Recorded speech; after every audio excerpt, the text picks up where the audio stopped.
नहीं नहीं, आप अपोलोजाइज सर। नहीं, नो अपोलाइज। मैं आपको अपोलाइज के लिए नहीं कह रहा। आप प्रतिपक्ष के नेता है, तो मेरी ये अपेक्षा रहती है कि सर, ये देखिए सर, बंद होगी। आप सदन की मर्यादा को रखें। सर, जब भी मैं उसको हटाना चाहता हूं मुझे ये करना है सर। वो हटो, देखो आगे।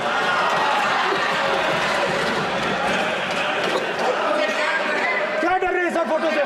शिव जी के फोटो से डरते हैं सर, इस फोटो से डरते हैं अभी। पोस्टर नहीं आने दूंगा, गलत तरीका है। नहीं आने देंगे, पोस्टर नहीं लेना देंगे सदन में। सर, फोटो गलत तरीका है। सर,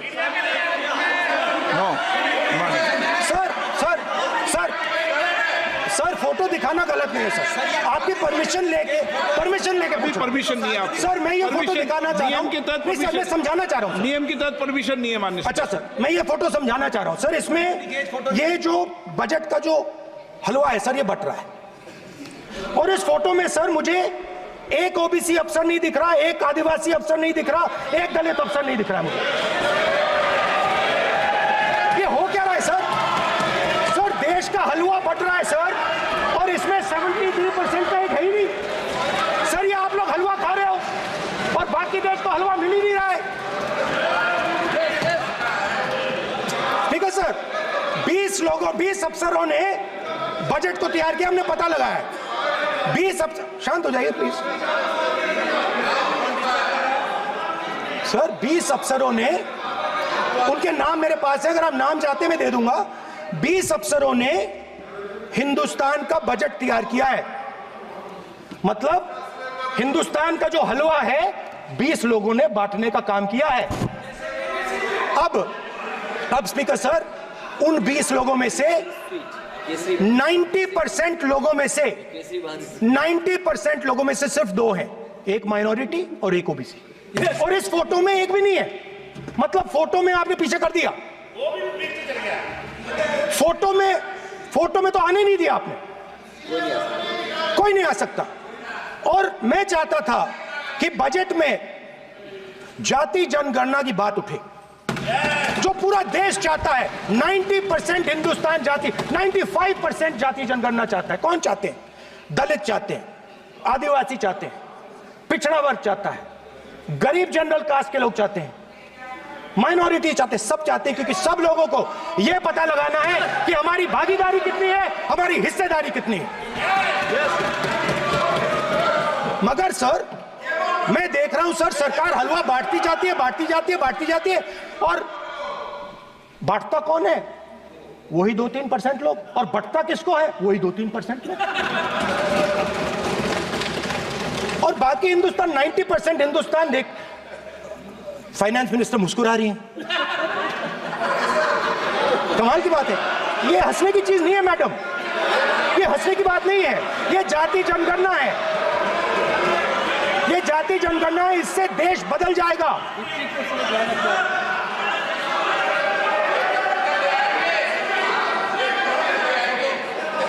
सर आपको सर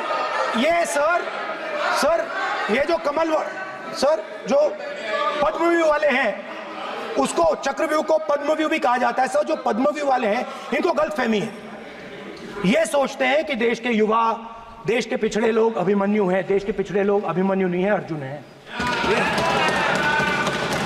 और वो जो आपका चक्रव्यूह है, उसको फोड़ के फेंक देंगे, फेंकने वाले हैं। पहला कदम इंडिया गठबंधन ने ले लिया, आपके प्रधानमंत्री की कॉन्फिडेंस को हमने उड़ा दिया। मतलब आपके प्रधानमंत्री भाषण में आ ही नहीं पा रहे। और मैं आपको एडवांस में बता देता हूं, मेरे भाषण में कभी नहीं आएंगे। सर अरे सर, इसमें क्या गलती है सर? एक बात बताइए।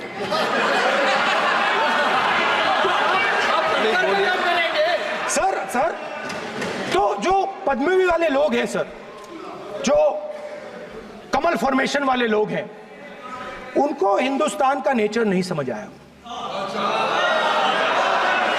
हिंसा, नफरत हिंदुस्तान का नेचर नहीं है। चक्रव्यूह हिंदुस्तान का नेचर नहीं है। हिंदुस्तान का नेचर अलग है। हिंदुस्तान के नेचर के बारे में अब मैं आपको बनाना चाहता हूं। हर धर्म में चक्रव्यूह के खिलाफ फॉर्मेशन होता है। हर धर्म में। माननीय सदस्य, आप जानते हो हिंदू धर्म में चक्रव्यूह का ऑपोजिट क्या होता है, जानते हो आप चेयर को एड्रेस। मैं बताता हूं सर, शिव की बारात होती है सर।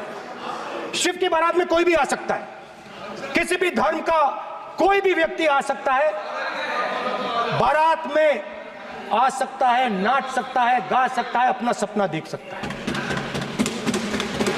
सर, गुरु नानक जी, सिखों की बात करी जाए तो सेवा करने से किसी को नहीं रोका जा सकता है, लंगर से किसी को बाहर नहीं फेंका जा सकता है।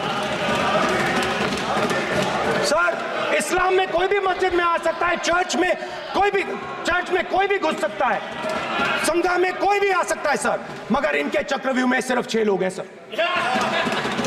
तो ये लड़ाई शिव की बारात और चक्रव्यूह के बीच में है।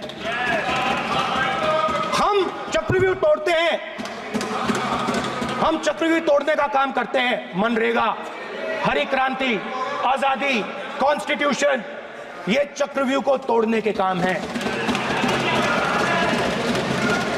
इससे देश में खुशी आती है, डर मिटता है, कॉन्फिडेंस आती है। आप पद्मव्यूह चक्रव्यूह बनाने का काम करते हो। चक्रव्यूह शिव की बारात को हरा ही नहीं सकता है। आप अपने इतिहास को देखिए, आप अपने आप को हिंदू कहते हो, आप हिंदू कहते हो, आप हिंदू धर्म को समझते नहीं हो।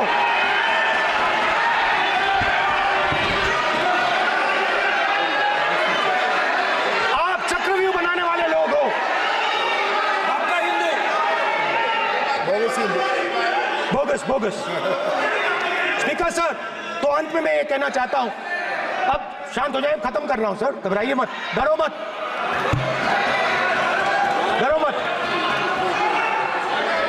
स्पीकर सर,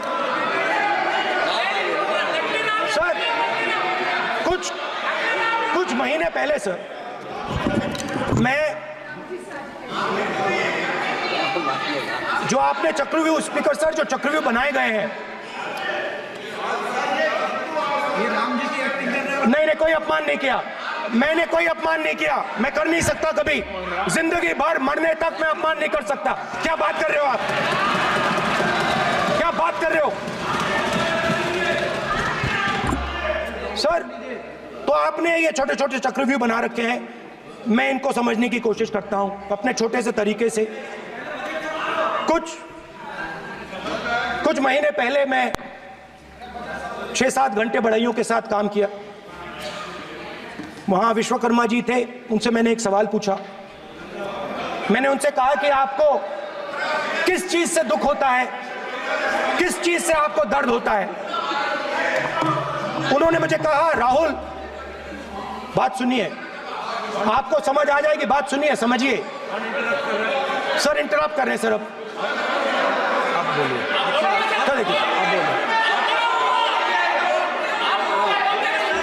आप इतना इंटरप्ट करते हो और बोलते हो बेटे, आप तो पूरे भाषण में बेल में आ जाते हो, सवाल करते हो इंटरप्ट करने का।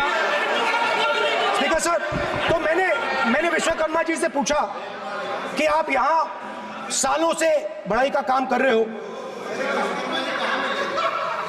आप सालों काम पूरे देश में, अगर आप देखोगे मिलेंगे, ढूंढो,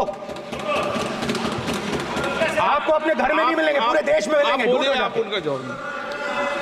तो मैंने उनसे पूछा, विश्वकर्मा जी आपको दर्द किस बात का होता है, दुख किस बात का होता है? तो उन्होंने कहा, राहुल मैं ये टेबल बना रहा हूं, मगर राहुल जी कहा, राहुल जी अब कहा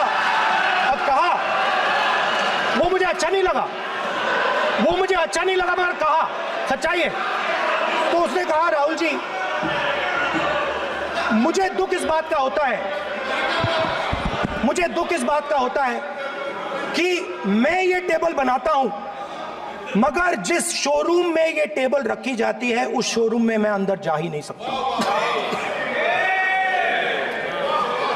कुछ ही दिन पहले सुल्तानपुर के रास्ते पे मैं एक भाई के साथ, मोची भाई के साथ बैठा, उससे मैंने ये सवाल पूछा, आपको दुख किस बात का होता है? कहता है, राहुल जी मेरा सम्मान सिर्फ मेरे पिता ने किया था और किसी ने नहीं किया। तो मेरा कहना है सर, ये जो आपने चक्रव्यूह बनाया है, इस चक्रव्यूह से करोड़ों लोगों को नुकसान हो रहा है, दर्द पहुंच रहा है, और हम इस चक्रव्यूह को तोड़ने जा रहे हैं।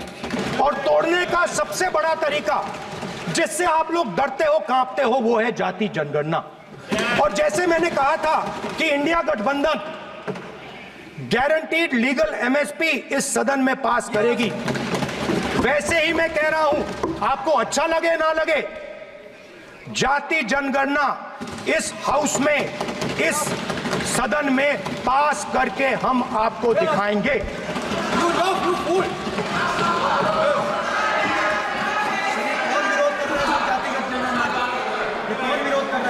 क्यों बैठे बैठे टिप्पणी कर रहे हो आप?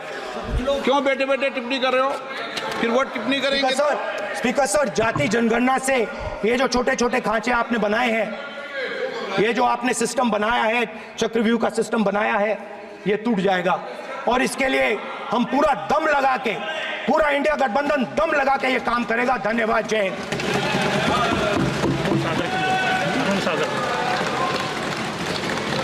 राजनाथ सिंह जी। अध्यक्ष महोदय, नेता प्रतिपक्ष ने बजट के संबंधित जो भी भ्रांतियां पैदा की हैं, जब बजट से संबंधित जवाब देने के लिए वित्त मंत्री जी खड़ी होंगी तो उन भ्रांतियों को लेकर जो भी क्लैरिफिकेशन देना है, जो कुछ भी देश को संदेश देना है, वो अपनी तरफ से संदेश देंगी। क्योंकि मैं मानता हूं कि कई भ्रांतियां बजट को लेकर पैदा की गई हैं, लेकिन देश की सीमा की सुरक्षा जिन बहादुर जवानों के हाथों में रहती है, सेना के जवानों में, यह इतना संवेदनशील मुद्दा है इस देश की सुरक्षा का। और सेना से जुड़े हमारे अग्निवीर के जवानों को लेकर जो देशवासियों को गुमराह करने की कोशिश की जा रही है, उस संबंध में मैं कहना चाहता हूं अध्यक्ष महोदय, जब भी आपका आदेश होगा, इस सदन के समक्ष मैं पूरी तरह से अपना अग्निवीरों को लेकर स्टेटमेंट देने को तैयार हूं। विष्णुदत्त शर्मा।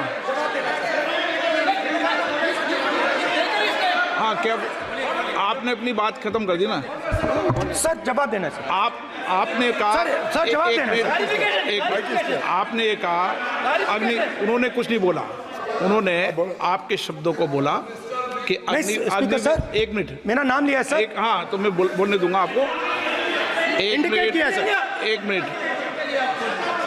अग्निवीर पे विषय पर उन्होंने कहा कि मैं सारे विषय पर चर्चा करने को तैयार हूं, ये कहा। सर, डिफेंस मिनिस्टर ने कहा कि मैंने अग्निवीर की बात उठाई। सर, पहले भी डिफेंस मिनिस्टर ने कहा था कि शहीद अग्निवीर परिवारों को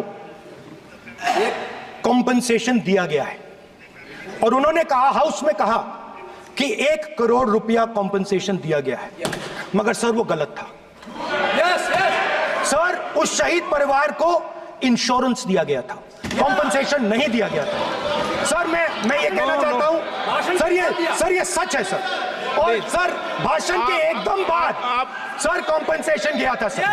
सर, ये सच्चाई है सर, इसको कोई नकार नहीं सकता, ये सच्चाई है सर। सर आखिरी बात सर, आखिरी बात सर, आपने एक और चक्रव्यूह बना दिया है सर। मीडिया वालों को सर आपने पिंजरे में बंद कर दिया सर, उनको बाहर निकाल दीजिए प्लीज। एक मिनट।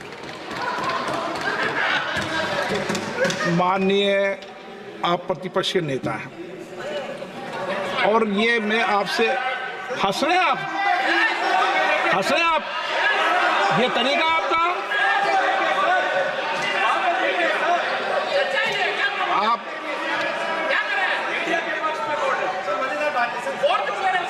बैठे बैठे टिप्पणी नहीं करें।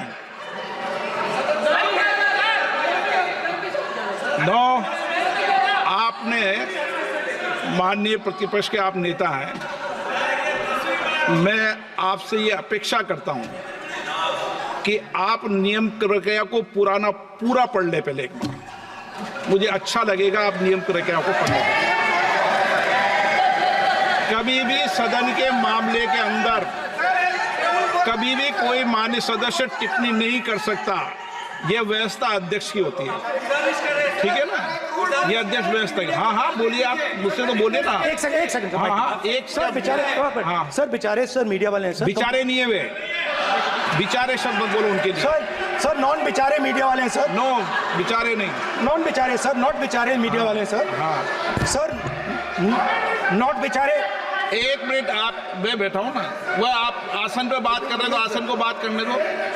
नो मैं बताऊंगा। सर नॉट बेचारे मीडिया वालों ने कहा है सर कि प्लीज, उन्होंने मुझसे कहा है कि आपसे हाथ जोड़कर कहें कि उनको निकलने दें, क्योंकि वो बड़े डिस्टर्बेंस है। एक मिनट प्लीज, एक मिनट, सदन के नेता हैं आप, प्लीज आपको बैठे बैठे बोलने की टिप्पणी की। सदन के बैठे बैठे टिप्पणी मत कीजिए आप, प्लीज। सदन के अंदर मैंने पहले भी कहा कि आप नियम प्रयोग का पूरा अध्ययन कर लें।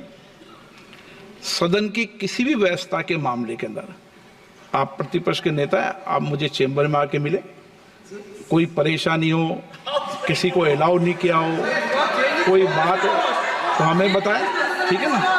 लेकिन सदन की, आप अब बैठ जाइए, सदन के अंदर सदन की व्यवस्थाओं पर प्रश्न नहीं उठाएं, ये आपसे अपेक्षा मेरी।